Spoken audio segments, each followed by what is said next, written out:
So today we welcome Professor Jeff Ollerton to the entoLIVE webinar program.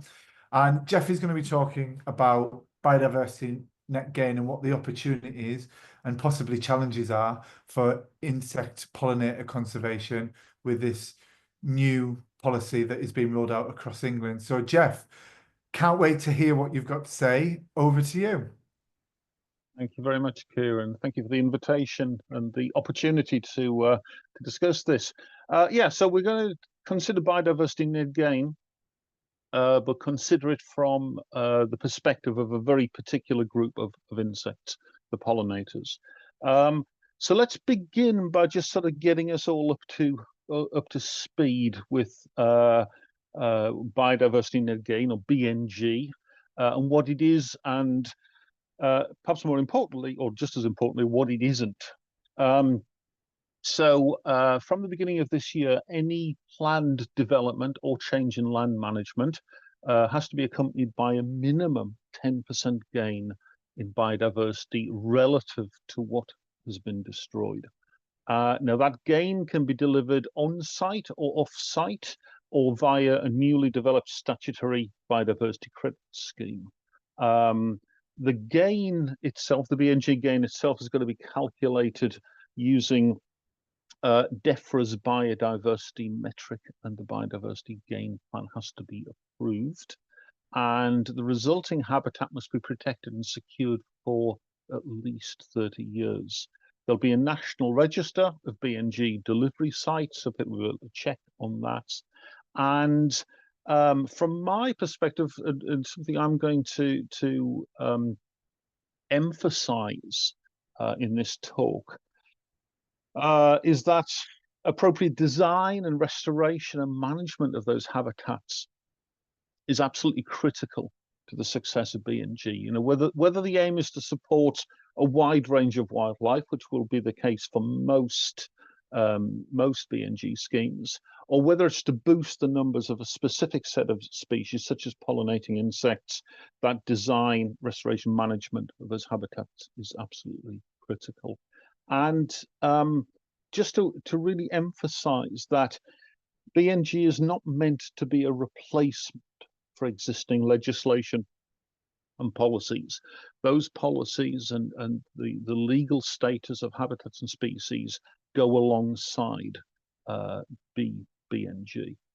And I emphasize that in part because of the amount of publicity and attention that BNG is generating at the moment. Some of that's positive. So there's a couple of quotes here from various sources, various professional sources. One of which describes BNG as when it's designed and delivered well, BNG can secure benefits for nature, people and places, and for the economy.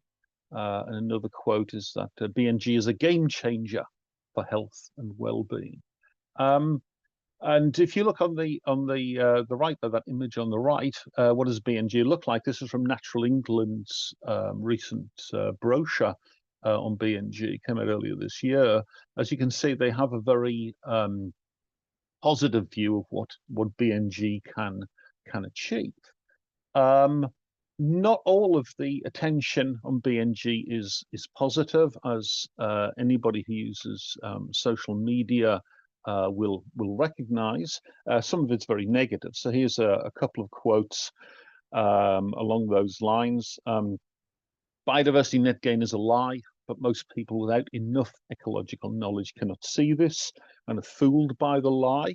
I think that's an interesting perspective. And BNG is a horrible legalistic contrivance, and it means nothing. So your opinion there might vary. I'm sure it's dividing the ecological and naturalist community at the moment. But regardless of how you feel about BNG, it's here to stay. There's nothing we can do about it, at least for the foreseeable future, unless it proves to be an absolute failure, and then perhaps the government will reconsider the scheme. And I'm going to say from the outset that I don't pretend to be an expert on BNG. There's other people, probably other people on this call, who know far more about BNG and how it's being implemented than I. But you know, it's such a new approach to development, to nature conservation. You know, can anybody really consider themselves to be an expert in BNG? It's very much early days in that regard. However, I do have some expertise in pollinators. I'm an independent consulting scientist and author, and the focus of much of my work has been on understanding the ecology, also the evolution and the conservation of pollinators and the plants that they depend upon, and the plants that depend on the pollinators, of course. I have visiting professorships in the UK, the University of Northampton, and in China at the Kunming Institute of Botany. I've written something above 170 research papers, articles, reviews, book chapters as well. And in addition, two fairly recent books. Pollinators and Pollination, Nature and Society, which came out in 2021. And then more recently, Birds and Flowers, an Intimate 50 Million Year Relationship, which came out in 2024, both published by Pelagic. So I've followed the development of BNG since its inception because I was interested in the implications for nature, for the natural world in Britain. But in particular, I was interested to think about what it might mean for pollinators in Britain. And back in late 2023, I wrote a short report about the implications of BNG for pollinators and the links there. And I know that Kieran's going to be circulating these links a little bit later. So some of what I'm going to be talking about today is based on that report. Other aspects are based on some more recent thoughts about the relationship between BNG and pollinator conservation. So let's dive into this then. So what am I going to be covering in this webinar today? Well, first of all, we're going to think about why pollinators. Why are we focusing here on pollinators? Well, hopefully I'll convince you to begin with that pollinators are exceptionally important. And also that in the UK, they're much more diverse than most people imagine. We're going to talk a little bit about how pollinator diversity requires complex landscapes, with the emphasis on landscapes rather than just habitats. I'll talk a little bit about habitat condition assessments for pollinators. This is something I've been thinking about much more recently. And now that we've got the metric version 4, the BNG metric version 4, how those condition assessments for habitats might impact positively or negatively pollinators.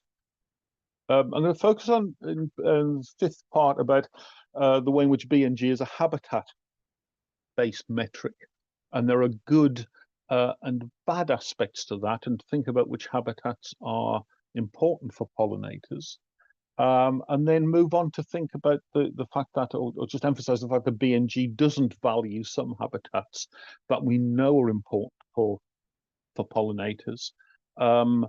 Finish with just a single slide about honeybees, because it is something I get asked about quite a lot. And then at the end, there'll be opportunity for questions and answers. And if there is something which comes up within the talk, and either you don't have an opportunity to ask me a question, or the way you want to phrase the question comes afterwards, or you want to raise a point or something, you can get in contact with me via my website. There's a contact page on there. Kieran will circulate that later, and I'll put the link up at the end as well. I'm always happy to answer people's questions. So why pollinators, and why are we considering pollinators? Well, the simple fact is that they're exceptionally important. Some work I published back in 2011, and which was reinforced by some later work from a Chinese group, suggested that globally, about 90%, excuse me, 90% of flowering plants are animal pollinated. That's about 308,000 species globally. In the UK, it's about 75%, about 3/4 of our native plant species are insect pollinated. That's 75% of 1,500 species. And we know from work by South African researcher James Roger and colleagues, published in 2021, but without pollinators, about 1/3 of flowering plants would produce 0 seeds, and half would have an 80% or more reduction in seed set.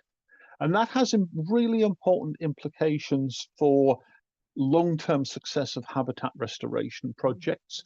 If most of the plants there are animal pollinated, insect pollinated, or pollinated by other animals, and those pollinators are not present, then in the long term, those populations of plants are going to decline.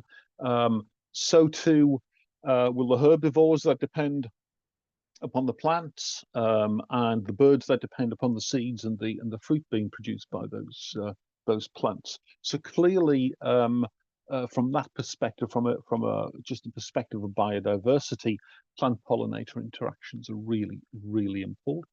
But in addition to that, something like 3/4 of the most productive crop plants are animal pollinated, and that accounts for something like 35 to 40% of worldwide yield. And there's a couple of studies that have shown that. And put all of that together, you know, the impact on biodiversity or the importance of biodiversity for plant pollinator interactions, and their importance for crop production. And you can see that these relationships between plants and pollinators are critically important for meeting targets in the UN Sustainable Development Goals. And that's something I've done a bit of writing around recently, and I did a keynote talk at a conference earlier this month on this very subject. And I think in the future we'll hear a lot more about this.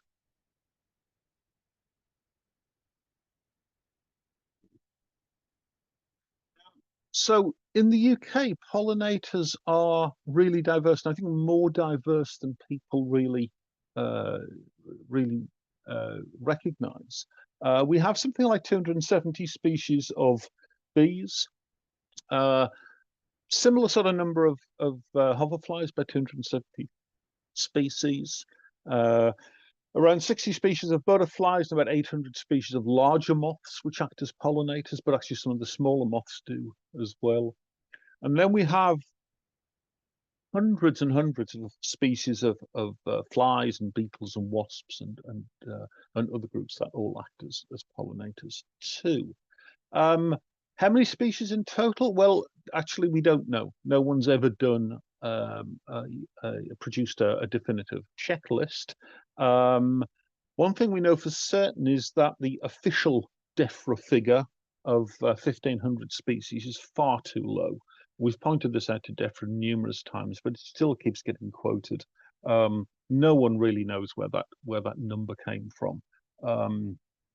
Probably made up on a Friday afternoon when somebody was bored in the DEFRA offices, but it's far too low. Stephen Falk, who some of you will know, he has a report from 2021, which I'll talk about a little bit later, where he suggests that up to 6,000 British insect species visit flowers and might act as pollinators. So that's a quarter of about a quarter of our 24,000 or so native insect species. So it's a very, very diverse group of insects and functionally important.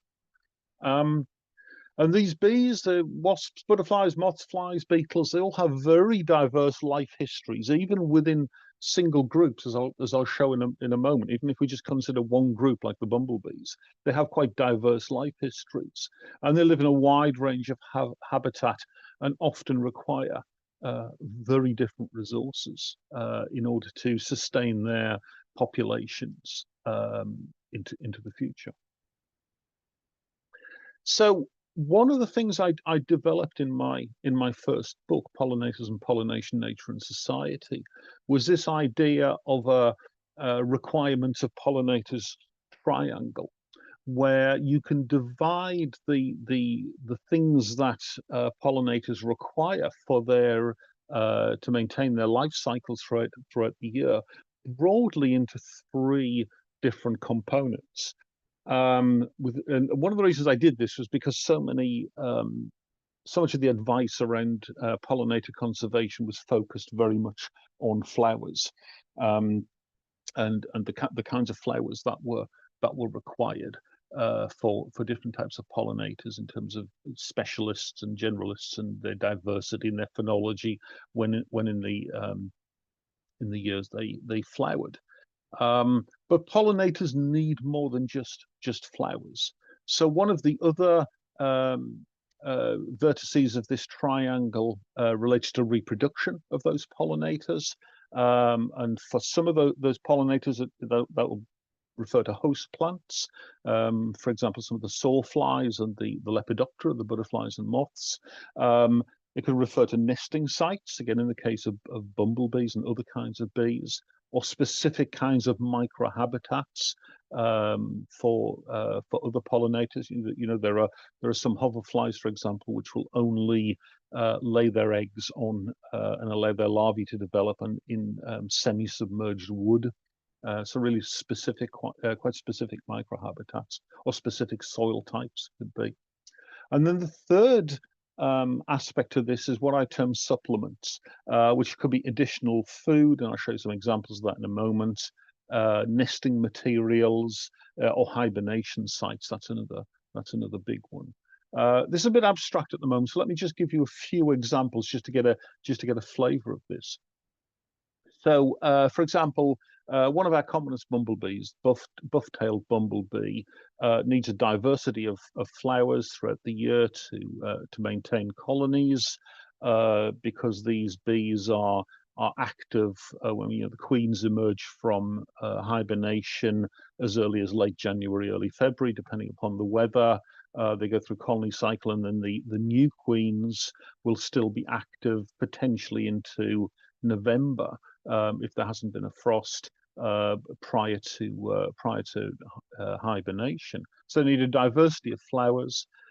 They also nest in mainly in disused rodent burrows, so that's quite a specific requirement that they need for reproduction, and then for hibernation, loose soil in sheltered places, log piles, and so on for hibernation. If we contrast that to another species of very common bumblebee, the common carder bumblebee, Bombus pasquorum, that also requires a diversity of flowers, and in fact, arguably, it requires or it certainly visits a more diverse range of flowers than any of our other bumblebee species. And in fact, the Northamptonshire poet John Clare, beginning of the 19th century, in his poem Wild Bees, he referred to Bombus pasquorum as the russet commoner who knows the face of every blossom that the meadow brings. Just kind of re-emphasizing the point that common carder bumblebee will visit so many different flowers for pollen and nectar. But its nesting requirements are different. It requires tall grassland for nesting. It produces these nests above ground. But again, its requirements are similar to bumblebees for loose soil and log piles and so on for hibernating. Contrast that with another quite important woodland pollinator, the European hornet. Again, it requires flowers, but it needs hollow trees for nesting, and then insect prey for the larvae. So the adults hunt insects to take back to the nest to feed to larvae. But again, the overwintering queens require places for hibernation. Fairly typical sort of lepidopteran here, six-spot burnet, day-flying moth. Like all lepidopterans, has a requirement for a larval food plant. In the case of six-spot burnet, it's quite specialized. It requires mainly common bird's foot trefoil. But then the larvae require grass stems for pupation. So there's quite a specific requirement within that. And then common drone fly, Aristallus tenax. Again, apart from flowers, they need shallow water bodies with lots of abundant organic matter for the larvae, which is sometimes called rat-tailed maggots. And then in the adult stage, the males require suitable areas for territorial displays and to attract females in. And again, the females require hibernation sites. And then to finish with, back to the bees, the European wool carder bee has a more limited range of flowers on which it will visit, certainly compared to the bumblebees. But for its nesting requirements, it requires narrow, deep cavities, including bee hotels. One of only about 10 or so British bees that will use bee hotels. But then it has quite a specific requirement for creating those nests, which is a good supply of plants with densely woolly leaves, things like mullein and lambsia, that the female removes the wool from and uses it to coat the inside of the nests. So if we think about how any single habitat can provide all of these kinds of resources for our native pollinators, it's quite clear that no single small area of BNG habitat is going to be able to do that. And so one of the things I want to emphasize is that maintaining pollinator diversity for such a diverse array of insects with very different life histories requires really complex landscapes. And I emphasized this point recently when I did some training for the rangers in Northamptonshire, who wanted to know more about creating habitats for pollinators on the sites that they're responsible for. And I showed them this image of the place where we'd met to do the training, East Carlton Countryside Park, just on the Northamptonshire-Leicestershire border. And one of the things I pointed out was that if you draw a linear 2.5 kilometer line from the countryside park and out into the surrounding countryside, that 2.5 kilometers is the sort of distance that bumblebees and honeybees certainly will traverse very, very quickly and will do so on a daily basis, searching for forage, and then return back to the nest afterwards. Some butterflies and moths can easily travel that distance in a day as they move across the countryside. Likewise, some hoverflies. Some of the larger solitary bees and larger hoverflies will maybe be foraging at a sort of 1 kilometer distance, whereas a small solitary bee, small hoverflies will tend to forage at a much more localized landscape scale.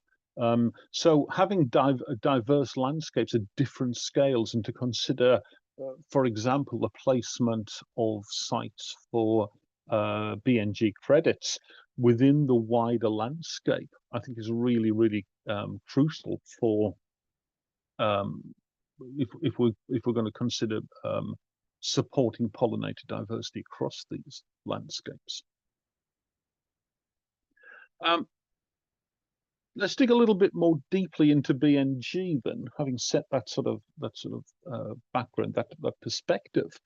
One of the important aspects of BNG, of course, is habitat condition assessments. So ecological surveyors, trained surveyors with experience, actually going into sites prior to development, or sites that are being selected for BNG credits, and giving an assessment of what those sites are like in terms of a wide range of different criteria, depending upon the kind of site.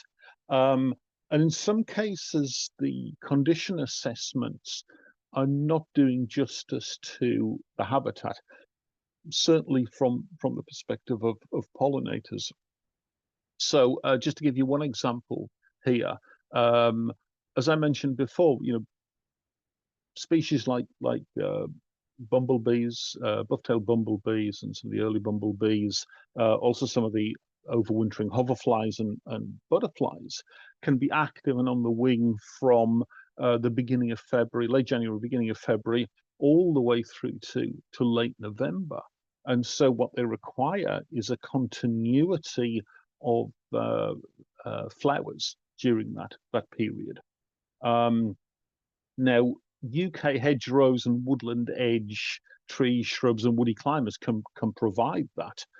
Everything from goat willow and cherry plum flowering early on in the season, all the way through to things like common ivy flowering much later in the season, and bramble as well, of course. But if you look at the habitat condition assessment for hedgerows, all it discusses is, as you can see from the quote there, a series of 10 attributes representing key physical characteristics that are used for this assessment. So it's all about the physical structure of the hedgerow. It's not there's no consideration at all of actually what's in the hedgerow in terms of providing this continuity. Urban habitats fare a lot better than hedgerows in this regard, and that's probably because there's been so much discussion and emphasis on urban pollinators and urban invertebrates in recent years. And so, if you look at the condition assessment criteria for urban habitats, there is discussion of varied vegetation structure, providing opportunities for vertebrates and invertebrates to live, eat, and breed, and different plant species that are beneficial for wildlife. For example, flowering species providing nectar sources for a range of invertebrates at different times of the year. Now, while that's considered important for urban habitats, but it's not considered important in hedgerows, for example, I don't really know. And we know about the importance of urban habitats, certainly for pollinators like ground nesting bees, for example. And one of the things this photographs is taken from my first book, and one of the things I emphasized in there was that actually, No Mow May has had a lot of publicity in recent years, but actually close crop grassland is not a bad thing for ground nesting bees, which are the majority of our bee species in Britain. It's not a bad thing. They require this close cropped or even bare soil for nesting, as long as it's done as part of a mosaic. So you're actually including plenty of flowering plants within that site as well. And this is the same site actually seen from two different angles, and there were solitary bees nesting on the close cropped grass and feeding on the flowers nearby. The other thing that I want to emphasize with respect to condition assessments is this idea of core generalist plants. Again, it's sorry, I keep coming back to my book, but it is something I discussed in the book, and the importance of these core generalists.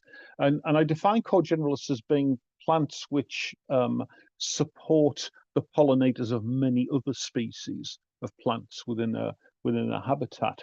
Now, the identity of those varies with the habitat type, with the context. They change over the season. The core generalists early in the season, not necessarily the same as the core generalists later in the season.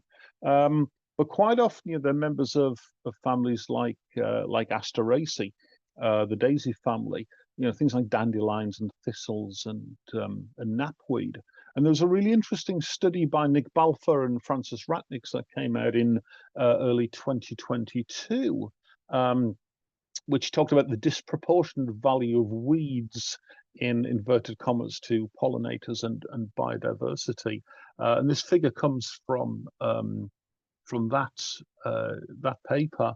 And there's a couple of plants on there which really punch above their weight in terms of the number of different types of pollinators that they will support. Things like creeping thistle and spear thistle, Cirsium vulgaris, Cirsium arvensi, and Ragwort Jacobi vulgaris are all supporting many more pollinators than some of the supposedly more recommended plants for planting schemes. But at the moment, BNG doesn't value those species. They're not valued in grasslands. This is a footnote from the condition assessment spreadsheet, where things like creeping thistle and spear thistle and cow parsley are downgraded, they're downgraded for the condition assessment.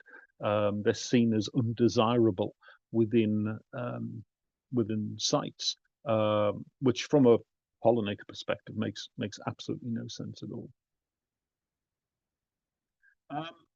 One of the things that I'd be really interested in engaging some opinions on when it comes to the Q&As is what else we should include within these condition assessments. If we're thinking about specifically for pollinators, we focus on flowers here, but in relation to reproduction and supplements, what else should we be thinking about? I mean, things like the types of soil or diversity of soils within a site, I think is one good idea. Diversity of plants overall, perhaps, not just the plants that are providing pollen and nectar for pollinators. That's another aspect. Perhaps presence or absence of water courses and so on. They may be important as well. I keep coming back to this fact that we've got such a diverse group of insects here. How can we accommodate all of their requirements across these landscapes? Moving on then to think about BNG as a habitat-based metric. Which of these habitats are important for pollinators? Any of you out there who are professional ecologists going out and doing surveys here will know about the UK habitat classification, UK HAB, and how complex it is in terms of the different types of habitats it describes. 213 primary habitats and 296 secondary codes within that. Fortunately, there's ways of kind of simplifying all of this, and we can break down British habitats into 18 basic categories, ranging from built-up areas and gardens through to acid grassland, other kinds of grasslands as well, fen marsh and swamp, bog and dunes, and so on. And I want to stress some really important points in relation to pollinators in these kinds of habitats. The first point to stress is that pollinator diversity correlates really strongly with flowering plant diversity across all UK habitats. This is a slightly complex graph, and I'll walk you through it in detail, and we can come back to it at the end if people miss things. But essentially, what I've done here is for a range of different UK habitats, I've plotted up the plant diversity on the bottom axis and pollinator diversity on the upright axis, the y-axis. And each of these data points represents a survey. Someone has gone out and they've surveyed the number of plants and the number of pollinators in a site, and we're just plotting this up. And so you can see the overall trend is positive, perhaps not surprising. The more plants that you have in a site, the more pollinators you have on a site, and it's an approximately 1-to-1 relationship. For every one species of plant that you bring into a site, you get something like between 1 and 2 pollinators, depending on the type of habitat. But once you start breaking it down into different types of habitats, you see that by and large, all of these different types of habitats have those kinds of positive relationships.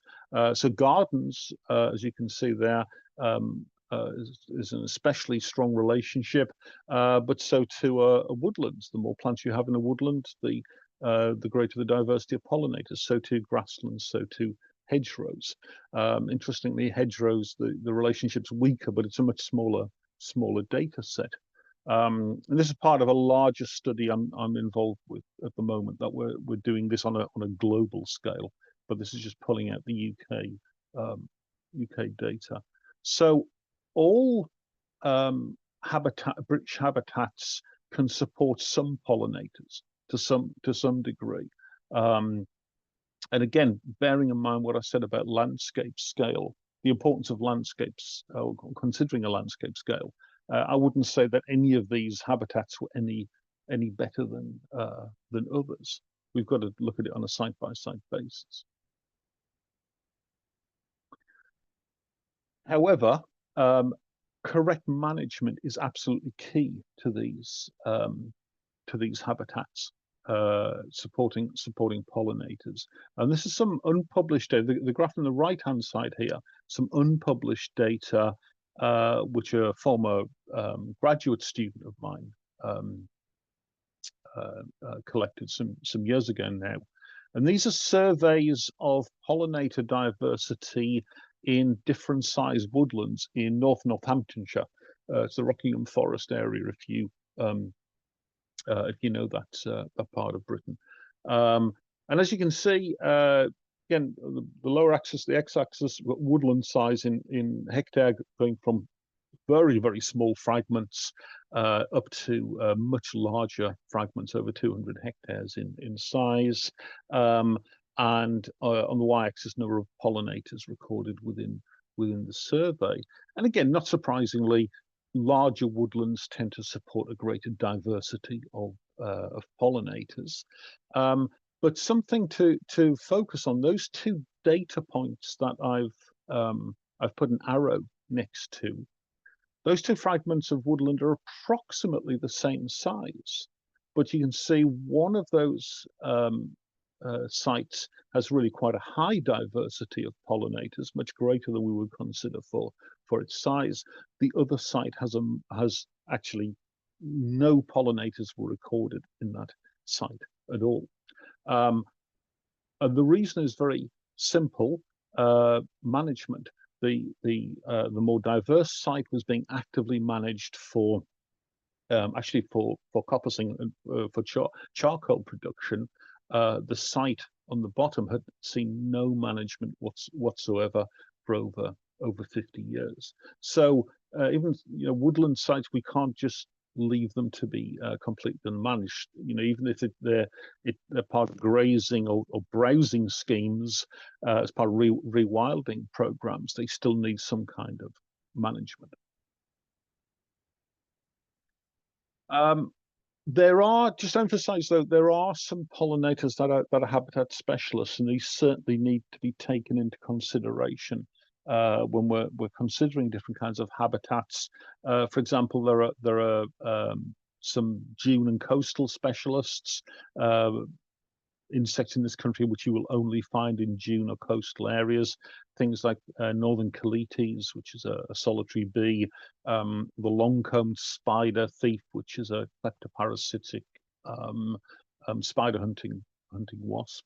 There are also conifer forest specialists, things like the pine hoverfly, which has been subject to a reintroduction recently, and the pine longhorned hoverfly as well. And there's a whole bunch of pollinators, which are veteran tree specialists. And this is Stephen Falk's report that, from 2021 that I referred to earlier. We'll provide a link to where you can download it. Stephen shared an early version with me, which I reviewed for him, and I was just knocked out by the amount of information that Steve had got in his report. Just incredible diversity of pollinators associated with decaying wood and old trees and tree roots. 320 saprophilic insect species visiting flowers on a regular or occasional basis. That's about 16% of the total number of species in that group. Includes 130 beetles, 85 flies, 35 bees, 75 wasps, and that was a fairly conservative estimate because there were some groups that he didn't include just because not enough is known about their natural history at the moment. So that's a report that's well worth taking a look at.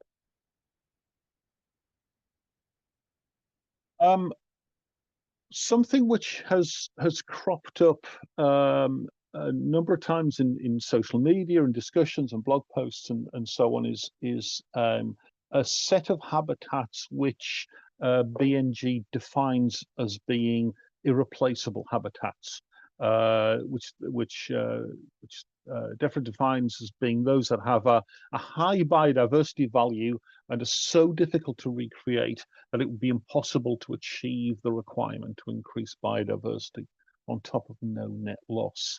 And that includes ancient woodland, ancient veteran trees, blanket bog, limestone pavement, and so on. All of those have protection under, more or less protection under other kinds of legislation, but they're considered irreplaceable, and so by definition we shouldn't be developing those kinds of sites.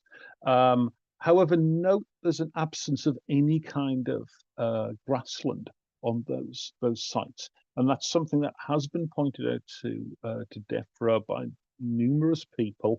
There was a consultation promised in 2024 on this. We're approaching the end of 2024, and I've asked around, and no one seems to have heard anything more about this consultation. So if anybody has any information about that, I'd be very interested in hearing it. So why is grassland is probably not on there at the moment because it's seen as being easy to recreate. But ancient grasslands are really, really special. Getting away from pollinators for a while, they have considerable fungal diversity, these wax-cap grasslands and so on. And this blog post and Inside Ecology is worth taking a look at. Gives a really nice summary about ancient grasslands in England, and points out that the definition is that it's been maintained as a grassland since at least 1840 with no agricultural improvements on there. That's a long time for a site to have accumulated biodiversity. That can't be recreated within the span of 30 years. The other types of sites that seem to be downplayed within BNG are brownfield sites, and I appreciate some brownfield sites are much better than others, but some of them have really unique habitats and can support rare pollinators, things like candy wick in Essex, which some of you are probably aware of. Just to finish off then, what about honeybees? This is something which comes up time and time again. I frequently field questions about this, about whether honeybee hives can be put on sites. People used to talk about it in terms of BREEAM credits, but now it's being talked about in terms of BNG. Just to stress, honeybees, Western honeybees, Apis mellifera, mellifera, are not going to go extinct anytime soon. Globally, the number of honeybee hives have almost doubled since 1960s.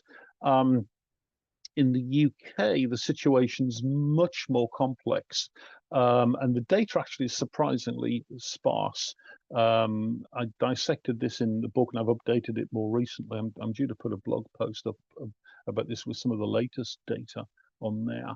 But it seems that we have the same number of hives now that we had in the late 1950s. So again, you know, honeybees in Britain are not going to go. We're not going to lose them anytime soon. However, we still see what I would describe as being unscrupulous beekeeping companies putting these kinds of statements on their website. I copied and pasted this just the other day specifically for this talk. A company that claims that renting one of our hives contributes to a BNG certification for development. No, it doesn't. There's nothing within BNG that no place where you can get credit for having beehives on a site, and we really need to emphasize that point to people. Kieran's already mentioned that Natalie DeVos will be going deeper into the subject on the 14th of April, and considering invertebrates more widely. Natalie, if you don't know her, is a PhD candidate at University of Oxford, and she's got a couple of preprints that are available for people to read, to look at, which we'll put links in there. I'm involved with one of them, the second one there, and there's a lot of thought has gone into what BNG really means for invertebrates and so my particular interest, pollinators. But I'd recommend people to, if they want to go deeper into the subject, to come along to Natalie's talk on 14th of April. So just to sort of summarize them before we end, hopefully I've convinced you that pollinators are diverse in Britain and they're important. And I think that's why we need to consider the impact of BNG on their populations, whether that's done in a formal way, and I'd like DEFRA to get on board with this and to look at it more formally, or whether it's done in a more informal way on a site-by-site basis. Maintaining pollinator diversity across landscapes requires diverse, complex habitats, and BNG is a habitat-based metric, and that's good. However, BNG doesn't value some plants or consider irreplaceable. Some habitats are important for pollinators, and that's bad, and that needs some more critical thinking, I think, and particularly in relation to condition assessments, which could be a lot more nuanced when considering pollinators. As I said, managed honeybees do not add to BNG, so please don't be fooled into thinking that they do. And yeah, we're at the starting point of this. You know, BNG is a journey; it's not an end point where we're all learning. And on that note, I was unpleasantly surprised to see this in a brochure that was produced by a large house builders for a development fairly close to me. I actually picked this up yesterday. That the only mention of biodiversity within the brochure for this new development is this, where we've actively enhanced biodiversity at development name. Now, clearly that's a placeholder, but nobody bothered to check that they would put the development name within there. And the sole accompanying picture shows a garden full of non-native plants. So I think there's a serious amount of education needs to be done with developers who really need to get on top of this, because they need to understand what biodiversity is and why BNG is important. So if I was still teaching at a university, I would give that an F+, must do better. Thank you so much for listening. That's my website link down there at the bottom. Very happy to hear comments and answer questions if I can, and yeah, get some conversation moving around this topic.